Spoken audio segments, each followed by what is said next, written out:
मामा मामा रुको, आप इसे कहाँ ले जा रहे हो? बेटा मैं इसे बाहर फेंकने जा रही हूँ, क्या होगा? मामा इसे हम लोगों को दे दीजिए, हम लोग इससे कुछ नया चीज बनाएंगे। हाँ मामा इसे हम लोग को दे दीजिए। ठीक है चिंटू इसे ले लो, लेकिन देखना इसे घाव न लग जाए। चलो सबसे पहले इसे कबार लेते हैं।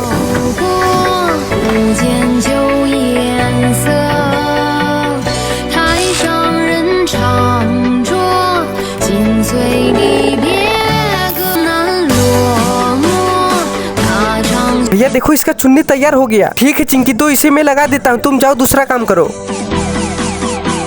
चिंकी जल्दी आ जाओ, देखो गाड़ी तैयार हो गई। वाह भैया चिंकी तुम आ जाओ, इस पर बैठ कर सवारी करो। चलो हम लोग बाहर चलते हैं घूमने। दोस्तों वीडियो को लाइक कर देना।